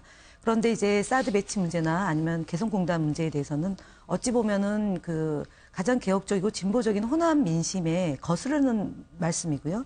두 번째는 끝장 토론을 이제 문재인 후보랑 제안을 했는데 네. 실제로 앞서 이제 변호사님도 말씀하셨던 것처럼 토론이라는 것은 본인의 생각과 철학과 노선을 설명을 하고 그리고 그 동의를 구해가는 과정에서 상대방을 제압하는 건데 사실은 끝장 토론을 할 만큼의 준비가 안 돼 있다는 것이 5번에 걸친 토론회 때 입증이 된 겁니다. 특히 가철수입니까? 제가 MB 아바타입니까? 이런 식의 소위 말한 나쁜 단어를 본인 스스로 입을 통해서 얘기함으로 인해서 몰랐던 국민한테 안철수 후보가 가철수구나 또는 MB 아바타구나라는 것을 확인시켜 준 거거든요. 그건 제가 볼 땐 전략 미스이고요. 마지막으로 얘기할 수 있는 것은 순발력의 문제입니다. 그러니까 앞서 얘기했던 것처럼 태도의 문제나 이미지의 문제일 수도 있겠지만 본인이 얘기하지 않겠다. 이제 토라지는 모습을 국민들한테 보였기 때문에 과연 저런 분한테 대한민국의 미래를 맡길 수 있을 건가라는 점에 대해서 의심을 품는 것이고요. 더불어 얘기할 수 있는 것은 이제 유치원 문제 나왔을 때요. 병설 단설 네. 유치원 논쟁에 있어서도 다소 문제가 있었고요. 그것이 아마 안철수 후보를 평가하는 데 있어서 어머님들이 가장 빠른 반응이 나왔던 것이고요. 마지막으로 얘기할 수 있는 것은 이제 보좌진의 문제에 대해서 해명하는 과정이요. 예, 보좌진 문제와 그다음에 부인의 교수 임용 과정에 대해서 사실은 좀 이렇게 겸허하게 사과하고 반성하면 좋은데 부인의 마음을 이해할 수 있다라는 식으로 두둔한 것이 결국은 저분이 지금 이제 좀 번지수가 틀리게 생각하고 있는 것이 아니냐라고 지적이 된 것 같습니다. 알겠습니다.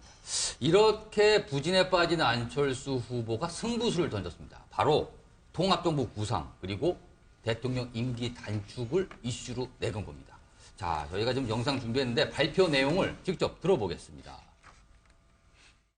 탄핵 반대 세력과 개파 패권주의 세력을 제외한 모든 합리적인 개혁 세력과 힘을 합쳐서 이 나라 바꾸겠습니다. 권력구조 개편, 이제 국회에서 국민들의 의사를 반영해서 결정이 되면 저는 전적으로 거기에 따르겠다고 말씀드렸습니다. 자, 안기호 위원장님. 저 발표 내용은 내용이 국민통합 있는데 그것도 짧게 좀 설명해 주시고 그다음에 또 다른 관심사는 저 통합정부 추진 주체가 바로 김종인 전 더불어민주당 비대위 대표라는 겁니다. 네. 그분이 또 등장을 하셨는데 두 가지 내용에 대해서 설명 좀 해주시죠. 일단 우리 안철수 후보는 처음부터 초지일관 하신 게 이제 협치와 통합, 그렇죠? 그게 이제 주된 이슈였습니다. 근데 이제 선거가 얼마 안 남았고 만약에 이제 우리가 대선에서 정권을 잡는다면 바로 이제 들어가야 됩니다. 그야말로 대통령 이취임식도 안 하고 뭐 이임식은 물론 없습니다만 취임식도 안 하고 바로 이제 해도 약식으로만 아주 간단하게 스쳐 지나가듯 하겠죠. 그렇게 하고 바로 들어가야 되는데 그러려면은 미리 이거를 짜놔야 됩니다. 그렇기 때문에 하나의 포석으로 지금 준비를 하고 계시는 거고요. 그래서 대통합위원회는 마땅히 차기 정권을 조속하게 마련을 해야 되고. 그러니까 인수위 역할을 사실상 한다라고 이해하면 되겠죠. 그렇죠. 그래서 인수위도 이번엔 안 된다는 거 아닙니까? 그리고 더군다나 지금 탄핵 정국으로 인해서 우리 정부가 지금 엉망이 돼 있지 않습니까? 이것을 제대로 안착시키기 위해서 가장 시급하고 필요한 조치가 아니었나 싶고요. 김종인 전 민주당 대표가 그 역할을 지금 이제 수락하신 걸로 알고 있습니다. 오늘 지금 아마 기자회견을 한참 하든가 아니면 끝나든가 했어요. 오늘 기자회견을 해서 아마 입장 발표를 한 것 같은데. 같은데. 하셨겠죠. 예. 어제 그 최명길 의원 얘기하시는 걸로 봐서 그렇다라고 한다면 그분이 그동안 이제 경륜이라든가 여러 가지 그 정치 경험 그런 것들을 우리 그 안철수 후보가 높이 사서 함께 하시기로 한 것 같습니다. 그런데 조금 따지고 들어볼 게 있는 것이 그동안 김종인 전 대표가 안철수 후보에 대해서는 평가가 굉장히 박했어요.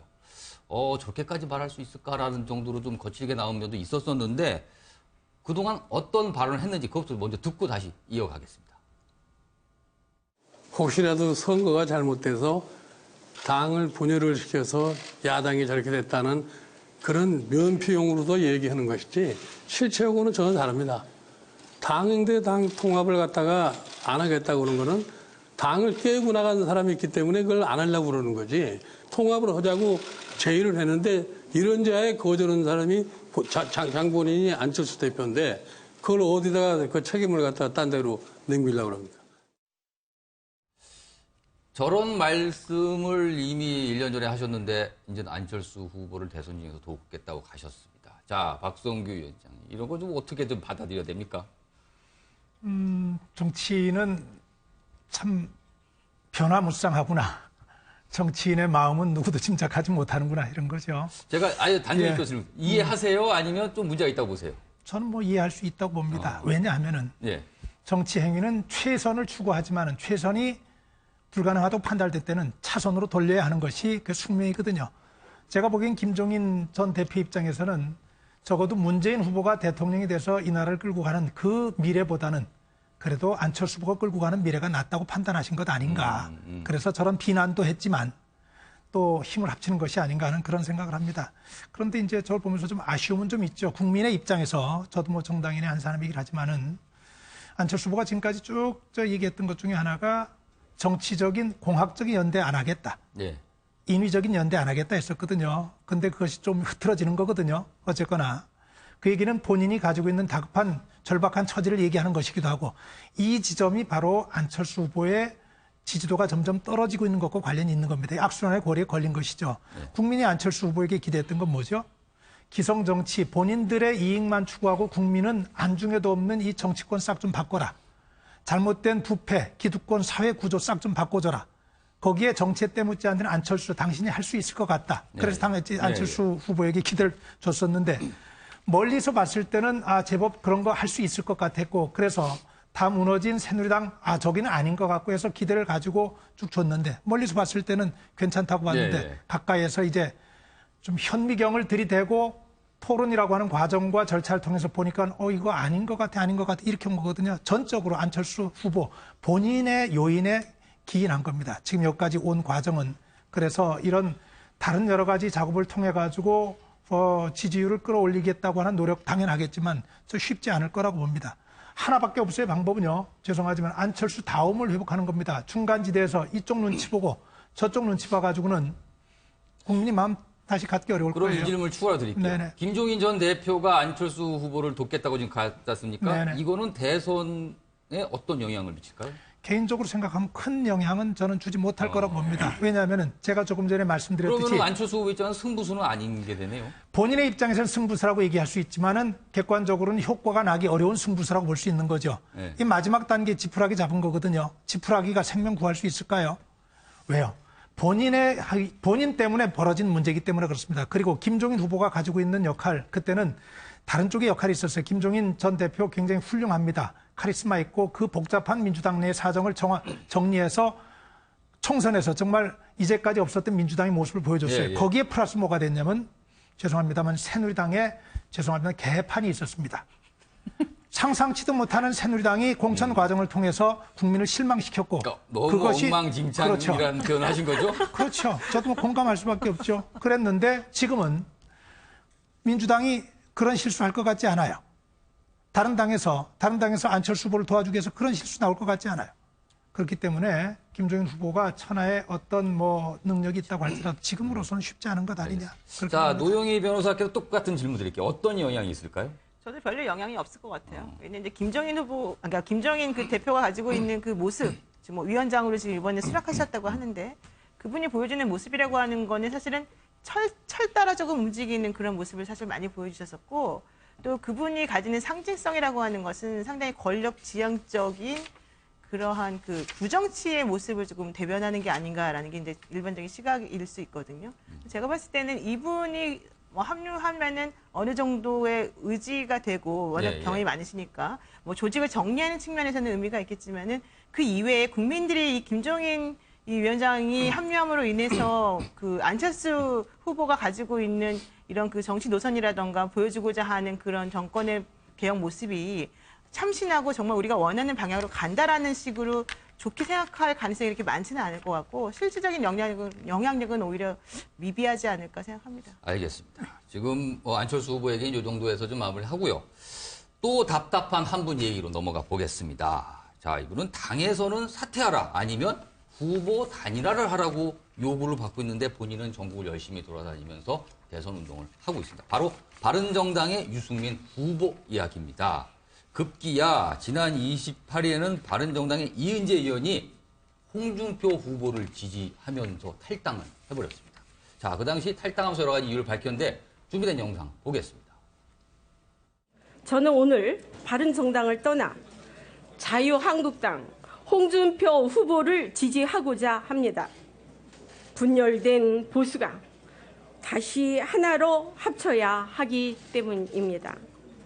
그래서 저는 분열된 보수를 하나로 합치고 새로운 보수를 다시 세우는데 벽돌 한 장을 쌓겠다는 마음으로 그리고 보수의 자존심 회복을 위해 진정한 자유한국당으로 들어가는 것을 고뇌 끝에 결심을 한 것입니다. 후보를 민주적인 절차를 거쳐서 후보를 뽑아놓고 막판에 이렇게 흔들기 하는 거는 이거는 정당 역사상 없었습니다. 제가 뭐 경고를 하는데 이제 흔들기 그만하고 도와주기 싫으면 최소한 가만히 있어야 된다. 어떤 흔들기를 해도 저는 절대 흔들리지 않을 거다라는 점 분명히 말씀드립니다. 자, 지금 이은재 의원의 탈당의 변, 그리고 이거에 대한 유승민 후보의 반박 들어보셨는데 이 문제 한번 따져보지 않을 수가 없습니다. 지난 21일입니다. 그 당시 이은재 의원은 홍준표 후보 사퇴를 요구하는 절차에 참여를 했습니다. 그런데 불과 일주일 정도인가요? 시간이 지났으니 애초에 마음부터 나는 홍준표 후보를 지지하고 있었다고 입장을 바뀌면서 지지선을 하고 탈당을 했습니다. 자, 김현 대변께 뭐 같은 정치인이시니까 이 상황을 좀 어떻게 이해해야 되나요? 사실은 이은재 의원은 사퇴하세요라는 발언으로 꽤 국민들로부터 홍역을 좀 치르셨죠? 관심이 됐던 분인데요. 그 결례가 안 된다면 이은재 의원의 저 기자회견을 보면서 갑자기 떠오른 분이 한 분이 계십니다. 지금 누군가요? 감옥에 계시는 최순실 씨가 떠오릅니다. 지금 투표를 하겠다고 그분이 이제 말씀을 하신 것 같은데 일주일 상간에 저렇게 입장이 바뀌고 특히 이제 그 국정농단을 했던 세력과 집단이 존재하는 거 아닙니까? 이은재 의원님은 사실은 그 이제 최순실의 따님인 그 정유라 건과 관련해서 그때 굉장히 이제 앞장서서 두둔했던 분이죠. 그래서 어쨌든 저런 모습이 결국은 국민들한테 좀 실망을 좀 끼쳐주는 게 아닌가 싶습니다. 그래서 그렇고 그다음에 유승민 후보께서는 정당 역사상 있지 않다. 그 후보를 뽑아놓고 지위를 흔드는 것은 사실은 저희 2002년도에 노무현 대통령이 후보로 뽑히고 나서 네. 당내에서 흔들기가 굉장히 심했고 그리고 이제 그러니까 정몽준 후보와 단일화까지 간 건데요. 유승민 후보께서 지금 뭐 저희 이제 TV 토론회 때 경제 문제 전문가라고 얘기하고 사드 배치에 대해서 본인이 가장 앞장서서 했다는 점을 강조하셨는데 결국은 그 하루아침에 이루어지지 않는다는 것을 입증하는 것 같습니다. 특히 국가를 책임지겠다라고 하고요. 그다음에 국가를 책임졌던 부분에서 문제가 됐던 집단과 세력이 정말 국민 앞에서 사과하고 제대로 된 정당의 역사를 세운다고 친다면 유승민 후보 역시도 자유스럽지 않을 것이고요. 그러니까 TV 토론에 나와서 몇 마디 말을 잘했다고 해서 국민들로부터 지지를 받는다. 네. 이런 시대는 저희는 뭐 끝났다고 보고요. 진정성 있게 자신의 정책을 내고 그 지지하는 세력과 집단의 이익에 그 맞는 그런 정책과 노선을 내야지만 지지를 받을 수 있다고 보고. 그래서 사실은 앞서 이제 홍준표 후보가 지지율이 올라가는 것은 그 당의 정체성과 그 지지자들의 입장을 반영한 발언을 하기 때문에 지지율이 올라가는 것 같고요. 유승민 후보는 그 정당과 본인의 생각이 일치하지 않기 때문에 지지율이 고착 상태가 있는 거 아닌가 싶습니다. 알겠습니다. 지금 이은재 의원의 약간 입장이 달라진 듯한 모습 저희가 좀 다뤄보고 있는데 이 문제도 조금 짚어봐야 될 것 같습니다. 바로 김무성 의원과 굉장히 가까운 의원들의 모습인데 바로 어제입니다. 김무성 의원이 유승민 후보 지원 유세에 나섰습니다. 뭐 지금 단일화를 주장하는 의원들 상당수가 김무성 의원과 가까운 분들이라고 하는데 이건 또 어떤 상황인가라고 갸우뚱하지 않을 수 없는데 먼저 저희가 준비한 영상부터 보겠습니다. 네 번의 TV 토론을 지켜보신 국민들께서 역시 실력은 대통령이 되면은 대한민국을 제일 잘 이끌 후보는 유승민이다 하는 것을 이미 판정이 내린 바가 있습니다. 그런데 왜 이렇게 지지율이 오르지 않은지 저희들도 참 환장하겠습니다. 단일화가 굉장히 어려워져 가고 있습니다. 여러분, 우리는 비록 단일화를 주장했지만은 이것이 되지 않을 때는 바른정당의 유승민 후보가 지금보다 단 한 표라도 더 얻도록 우리가 최선도에 나서 유승민 선거운동을 하겠다는 약속을 드립니다, 여러분. 여러분, 이번에 잘 하다가 안 되면 또 다음에 기회가 있지 않겠습니까? 우리 유승민 후보 잘 키워가지고 다음에는 틀림없이 당선되도록 만들어 봅시다, 여러분. 자, 박성규 위원장님. 네. 글쎄 이게 뭐 병 주고 약 주는 것 같기도 하고 이게 어떻게 좀 저 상황을 이해해야 될까요? 저하고 똑같이 이해하셨죠? 네, 말씀해 주시죠.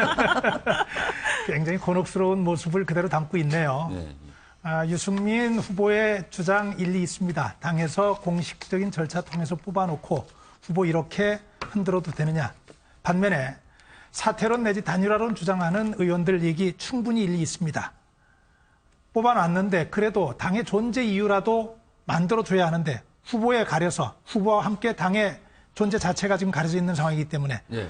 양쪽 다 대선 이후의 상황을 걱정할 겁니다. 그런데 걱정이 제가 볼 때는 김무성 전 대표를 포함해서 지금 의원들의 걱정이 더 큰 것 같아요. 이 정도로 가서 지지율 저렇게밖에 받지 못하면은 네. 바른정당은 이제 소멸할 수밖에 없습니다. 존재 기반이 잃을 수밖에 없어요. 그러나 유승민 후보는 마지막까지 완주하게 되면은 전 국민적인 정치인의 입지는 분명히 굳히면서 똑똑하다, 뭐 토론에 잘했다 하는 것 같으면서 본인은 이익을 얻을 수 있겠죠. 저는 여기서 그 얘기를 하고 싶어요. 사실은 단일화 얘기를 가장 먼저 주장했던 게 유승민 후보입니다. 그렇습니다. 우파의 단일화, 좌파로 넘어가는 저 막기 위해서는 단일화 필요하다고 주장했었는데 지금 가장 극렬하게 반대를 하고 있어요. 거기는 홍준표 후보와의 개인적인 어떤 감정도 작용하고 있다고 봅니다만은 우리 그 얘기 다시 한번 할 수밖에 없잖아요. 정치인이 추구하는 것은 대의다. 대의가 뭐냐면은 좌파로 넘어가는 것을 막기 위해서 내가 막을 수 있는 힘이 없다면은 막는데 힘이라도 더해줘야 하는 것이 대의를 생각하는 사람들이 취해야 할 명분이거든요. 정치인으로서. 그렇다면은 유승민 후보가 지금은 결단을 좀 내려줘야죠. 여러 사람들 다 곤란하게 만들고 있습니다. 더 중요한 것은 대선 이후에 재편될 이른바 우파 진영의 재건을 위한 어떤 걸음 속에서 유승민 후보가 저렇게 하는 것이 굉장히 걸림돌이 되고 있어요. 저는 이제는 대의를 생각해야 될 때가 됐다고 생각을 하고 그것은 본인도 생각하지만은 당의 입장, 본인을 당의 후보로 추대해준 당원들의 충정, 마음을 좀 헤아려야 된다고 생각해요. 오죽하면 김무성 후보가 이번에 안 되더라도 다음번 기회 있지 않겠습니까? 얘기하겠습니까? 저는 다음번 기회 있을 수 있다고 그러면 제가 질문을 요걸 좀 바꿔서 네네. 드릴게요. 그렇다면 지금 바른정당의 지금의 이 모습, 지지율은 굉장히 저하되고 당은 약간 내분에 쌓인 듯한 이 모습이 나타나는 게 바른정당의 모습인데 네. 이거에 대한 책임은 유승민 후보의 리더십에 있는 겁니까? 아니면 후보를 뽑아놓고 흔들어대는 다른 당원들에게 있는 겁니까? 저는 당원이나 유승민 후보보다는 지금 정치 상황과 관련이 있다고 봅니다. 정치 상황이 뭐냐면요. 자유한국당이 친박 중심으로 흘러가면서 국민들에게 배신감을 주고 국민이 정말로 눈길도 주지 않는 모습을 보였을 때는 바른정당이 자유한국당을 대체할 수 있는 대안으로서의 가능성이 있었습니다. 뛰쳐나갈 때죠. 친박들이 중심되어 있을 때. 그래서 거기에 15%가 넘는 지지율을 초반에 보내줬었습니다.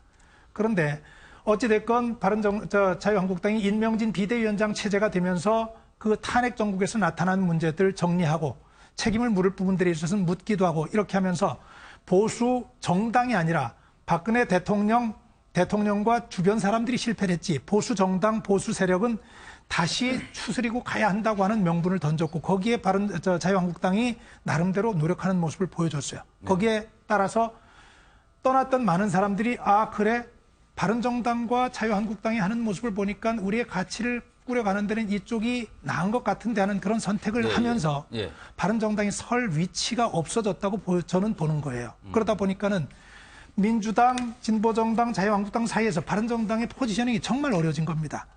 유승민 후보의 잘못도 아니고요. 제가 볼 때는 바른정당 의원들의 잘못도 아닙니다.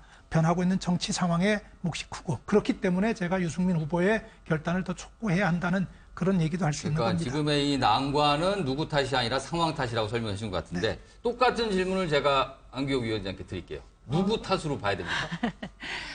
저는 누구 탓을 따지기 전에 일단은 이제 후보를 그 당에서 선출한 거 아닙니까? 자기 그 바른정당의 주자로 선출을 했으면 설사 당내에 저런 어떤 내부적으로 의견이 다르다거나 그런 게 있다 하더라도 또 나아갈 방향을 의논하더라도 이거를 후보 입을 통해서 해서 보여줘야지. 저렇게 그냥 후보는 따로 냅두고 후보는 나가서 열심히 싸우는데 그러는 건 아니지 않는가 하는 생각이 약간 흔들어대는 당원들의 문제가 있다는 걸 들리는데요. 그럼 설명하시는 게? 그래서 저는 일단은 그 유승민 후보가 지금 우리 박성규 위원장님은 유승민 후보가 뭐 입지가 없다라고 표현을 썼는데 저는 그렇게 보지 않습니다. 마찬가지로 그 우리가 지금 계속 같은 말씀드립니다만 진보 대표 뽑는 거 보수 대표 뽑는 거 아닙니다. 각자 국민들이 가진 그 성향과 이념이 다 다르거든요. 그런 다양한 가치를 담을 수 있는 정당이라면 바른정당도 그 자체로 존재 이유가 충분히 있다고 봅니다. 알겠습니다. 자, 지금 저희가 후보들을 숨가쁘게 쫙 훑고 있는데 이제 마지막 순서는 TV 토론에 관련된 내용인데 TV 토론을 한 뒤 자고 나면은 막 기줄들이 요동치는 모습들이 보이고 있습니다. 그만큼 대선에서 많은 분들이 TV 토론에 관심 있게 본다는데 그런데 후보별로 보면은 저거는 좀 아니지 않냐 하는 최악, 뭐 월스트라고 영어로 표현이 되겠습니다. 최악의 순간들이 있는데 저희가 영상으로 좀 모아봤는데 한번 보시죠. 그 자세한 내용은 제 생각에는 우리 후보님이 우리 정책본부장하고 토론하시는 게 좋겠습니다. 이 정도 하고 이야기를 좀 돌리죠. 아닙니다. 제가 직접 한 것은 아니지만은 친구가 그렇게 하는 것을 못 막았다는 것에 대해서 저로서는 정말 죄송스럽게 생각합니다. 갑철수입니까? 안철수입니까? 무슨 말씀이시죠? 아니, 갑철수입니까? 안철수입니까? 제가 MB의 아바타입니까? 저는 단일하지 않습니다. 예. 후보 동의 없이는 그거는 단일 안 되는 거는 문 후보님 잘 아실 겁니다. 글쎄어라 유승민. 세 사람이 힘내세요. 하던 것 같아. 제가 문 후보를 지원했다. 저는 제 뜻을 말씀드린 겁니다. 예, 알겠습니다. 저는 제 소신과 제 정책을 가지고 이야기한 겁니다. 자, 지금 5명의 대선 후보의 모습 보는데 아마 대선 후보 진영 또는 대선 후보가 머리를 감싸면서 내가 도대체 저 얘기를 왜 했을까라고 후회하지 않을까 싶은 모습만 저희가 골라서 보내줬습니다. 자, 그래서 여기 나오시면 저 얘기 저 정도로 영상을 봤으니까 됐고요. 각자 이 후보, 그러니까 자기 당 후보를 떠나서 이 후보의 이 모습은 정말 좋았다더라. 그러니까 베스트 장면을 한 사람씩 좀 말씀을 해주시면 어떨까 싶은데, 자, 먼저 내가 김현 대변인께 꼭 문재인 후보가 아니어도 됩니다. 다른 당 후보의 이 모습은 진짜 나는 괜찮았다고 봤다라는 걸 한번 소개해 주시죠. 사실 이제 저희가 이제 안 좋았던 태도와 말씀과 그다음에 그것을 수용하는 것이 이제 오버랩이 되는데요. 네. 그러니까 앞서 이제 저희가 안 좋았던 게 정책본부장하고 토론하라고 얘기했는데 그걸 이제 저희 직전 토론회 때 문재인 후보가 미안하다 사과를 하셨지 않습니까? 사과한 모습. 예, 사과한 모습이 좋았고 또 사과를 받아들인 유승민 후보의 모습이 굉장히 뭐라고 할까요? 좀 시원하게 받아들였습니다. 그래서 저는 이번 TV 토론을 5차례 TV 토론을 쭉 지켜보면서 이게 정말 국민들한테 후보의 자질과 그다음에 정책과 노선을 보여주는 정말 중요한 자리고 그리고 34% 많이 볼 때 가장 많이 봤던 시기가 34%였다고 그 분석이 나왔. 아주 훌쩍 넘어갔습니다. 넘을 정도로 지금 이제 TV 토론에 대한 국민들의 관심이 높은데 여기서 한마디와 한 태도가 어느 정도로 이렇게 영향을 미치는지가 여실히 드러난 것으로 보고요. 실제로 이제 유승민 후보가 지지율이 오르지 않은 것에 대한 안타까움을 직전에 이제 토론을 했는데 저는 유승민 후보가 이번에 그 TV 토론에서 가장 큰 이득을 본 후보다. 그래서 이제 그 태도나 말씀하시는 거나 본인이 알고 있는 그런 지식을 과감 없이 매 토론 때마다 보여준 모습이 아마 이번 토론 때 가장 좋지 않았나 그렇게 평가를 합니다. 자, 다른 분들은 짧게 1분씩만 말씀하시면 좋겠는데, 자, 노영희 변호사께서는 어떤 모습이 가장 좋았다라고 좀 저는 뭐 그냥 이렇게 뭐 멋있게 생각 안 하고요. 그냥 단순하게 생각하면 심상정 후보가 홍준표 후보한테 고장난 세탁기 아니었습니까? 이렇게 말씀하신 장면이 하나 있었고, 또 어젠가 그전에 그렇게 살지 마십시오 이렇게 하는 부분이 있었어요. 그 부분이 저는 정말 인상 깊었습니다. 한마디로 딱 함축이 되는 것 같아요. 굉장히 좀 시원한 느낌을 줬다는 거예요. 자, 안규혁 위원장께서는 어떤 게 가장 인상적이고 좋았다고 기억에 남으셨습니까? 예, 저도 우리 안철수 후보님이 그 셀프 디스 한 부분에 대해서 오죽 답답했으면 저런 말씀을 했을까. 저 착한 양반이 이런 생각이 좀 들었고요. 네. 그다음에 이제 지난 우리 토론에서 그 유승민 후보와 서로 정책 공약이 같아지니까 서로 동의하고 격려해주고 네.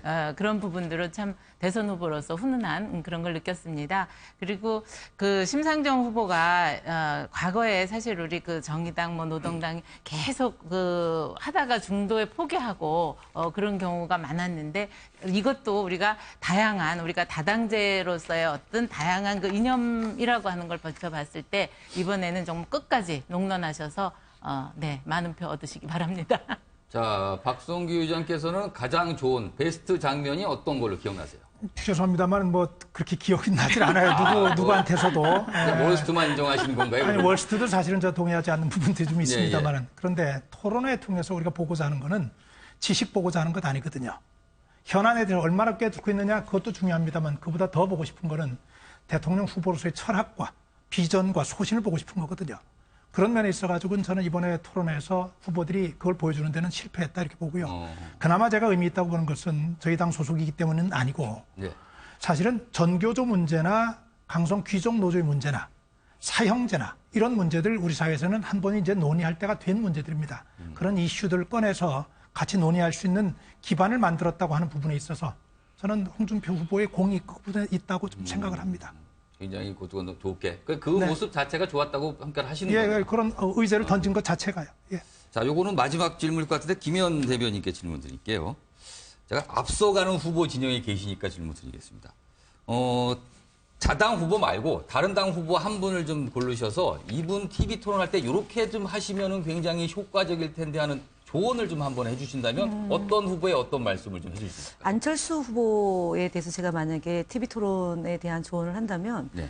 강점이 굉장히 많은 분이에요. 그런데 이번에 전략을 잘못 수립하신 것 같습니다. 그러니까 강철수라는 그런 프레임 때문에 목소리를 본인이 이제 연설할 때는 그렇게 이제 강한 톤으로 하시는 게 맞는데 TV 토론에서는 그동안 쌓아왔던 보신의 그런 그 본인의 그런 그 뭐랄까 장점을 좀 부각시키고 타인을 좀 배려하는 그런 TV 토론에 임하면 훨씬 더 좋은 점수를 얻지 않았을까 싶은데 이번에 보면은 그 부정적인 언어를 스스로 표현하면서 국민들한테 알리는 그런 방식이어서 그거는 좀 제가 볼 때는 극복해야 될 거 아닌가 싶습니다. 네. 알겠습니다. 안철수 후보가 새겨졌으면 좋겠습니다.